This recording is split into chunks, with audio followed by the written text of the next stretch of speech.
Hi everyone, this is Editing Stacy coming to you. I wanted to be super clear about this week's video. So these are 10 ways to get unstuck. You could do these as pages or you could do them as journals. Either way, it would work. So you could just make a page about any one of these 10 things, or you could take a whole journal and make it an entire journal about them. Any way you want to do it, it will work. But these are 10 ideas to help you get unstuck. And let's face it, we all get stuck sometimes. What am I going to do today? What should I use? How am I going to make this art journal page work? What kinds of things do I want to put in there? 10 things, and I have a bonus, of course, so stay tuned to the end for the bonus. So we're going to start here. So the first one is a little something I like to call notes to self. It's ideas and inspirations. So this particular journal had all kinds of notes in it, from classes I took to business ideas to things I want to do and things about my life. So that's this journal. Notes to self, where you write ideas and inspirations. The second idea is a travel journal. This is an example of places that I wanted to go, not places I had been. I wanted to take a trip. Italy's on my dream board someday, and that's what this particular one was about. I love this. The purpose of life is to enjoy every moment. The next idea is an experiment journal. So this particular journal is a good example of that. I just started making marks and painting colors. I don't like everything in here. Some of them I happen to like a lot, but it's a journal, a place where you can experiment with mixed media, paint, collaging, all kinds of crayons, or anything that you think you want to experiment with. This is an experiment journal that I created. I did tip outs. This is a wonky girl that I made, or a quirky girl that I made. Some of these pages haven't even been finished. It's just places where I've put paint. I'm just flipping so you can see the inside of the journal. And it's all experiments. It was all things I wanted to try or experiment or play with. This is a non-dominant hand drawing and painting. I was just trying anything that appealed to me. This was an exercise about monsters being stuck in places where you have muscle problems. So this was the monster in my neck. I think it's hilarious. More experiments, things I did for the camera maybe. And that's all this whole journal is. So experiments are another reason to keep a journal. So you could have a separate journal for that if you wanted. Now, this isn't a journal per se, but I did have it clipped together like this. These are 3x5 index cards, which I love using, if you don't know that about me. And this was a sketchbook challenge, fill a sketchbook. So these are all the things that I could think of to do for my sketchbook. Draw a cup of coffee or tea or water. Paint the sky and what you see in it. Draw or paint a crazy hat. Make an illustration of a dream you've had. Open your sketchbook or journal using your supplies. Make a color palette. So an art journal doesn't have to be bound all the time. It could be just on index cards or loose papers if that's all you have. This was a way to plan anything, and I just like to use index cards to plan. The next idea is to use your journals as a book of life. So while I did art in these journals, I also wrote in these journals. Use your journal as a book of life. Keep track of all the little things in life, and you'd be surprised how when you look back upon it, it's the things that were the littlest that maybe mean the most. And you'll have a memory of things that happened in your life from a day-to-day perspective, or a week-to-week, or a month-to-month, however often you write every day. The next idea is to keep a book about business ideas or projects you're working on. This is a project I worked on for the 100-day project. It was all about circles. So you could keep business ideas, small projects you're working on. So I tried everything I could think of in here with circles for 100 days. It was really fun. This is one of my favorite pages right here. And then I did this flip out, which I loved, and these circles.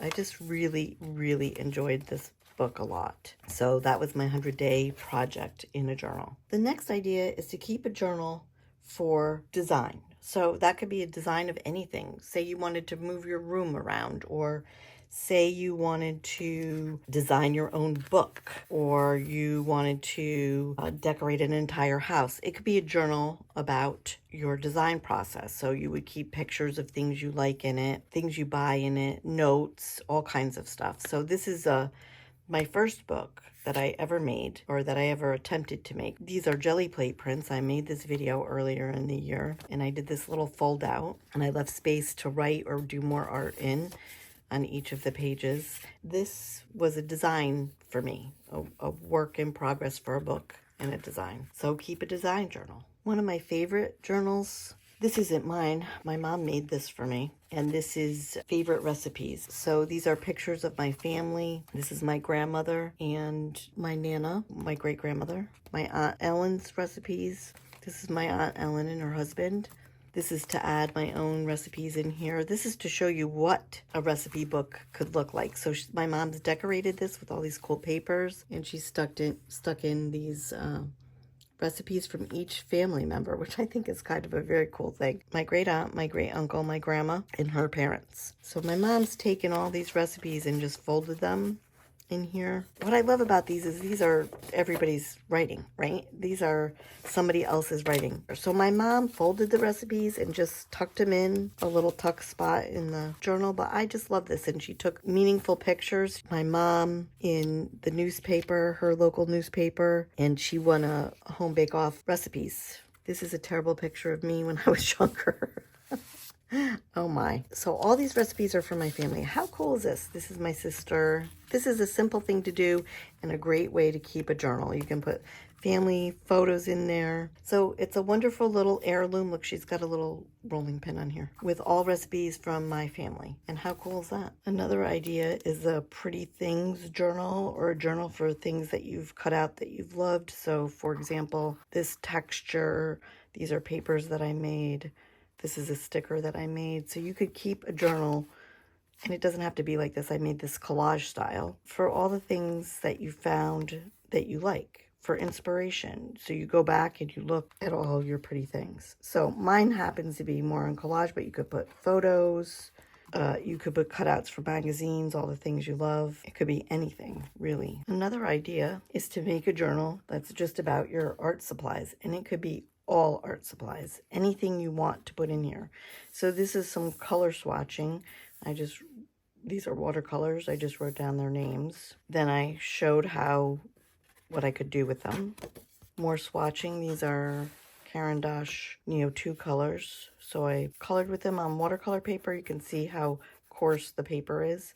And then I made them wet to see how they would react. Again, more coloring. I used circles as my experiments.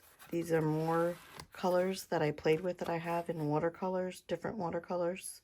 Again, another set of watercolors that I had, playing with inks, playing with a different set of watercolors that I got that they're very pigmented. I really, really loved these colors.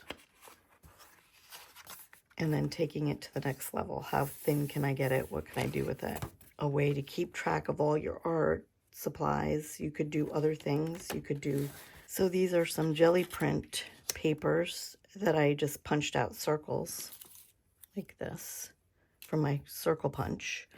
And this happens to be on an index card, but you certainly could do this right in your journal to keep track of papers that you've loved, that you've used, that you've made. These are little squares that I made with design ideas inside of them. And this is just a swatch card for some lay pens that I had, different colors and different type nibs to test them out and see what they could do. And this all could go in a journal. So it's a way to keep track of all the things that you've made, or things that you like, or supplies that you have that you use a lot and you want to know what the colors are. Last but not least, what you can put in a journal is dreams that you've had. Really, you could put anything in a journal, and that's the fun of it. We should also think about doing junk journals. I know that we call them art journals or visual journals, but also junk journals are valuable too. And you could certainly use things from your recycling bin or things you have laying around. You know, I thought about from the holidays, if you had wrapping paper or cards or things like that, you certainly could do a page or a journal with memories from your holidays. I want to start off by thanking you all. This week has been the most commented on video I've ever had, and some really great comments, and I really appreciate all of them. And I'm thankful to have all of you, and thank you for watching. Okay, guys, have a really great week, and if you like liked and enjoyed this video. I hope that you'll like it and subscribe to the channel. I really appreciate every one of you, as I said. Thank you.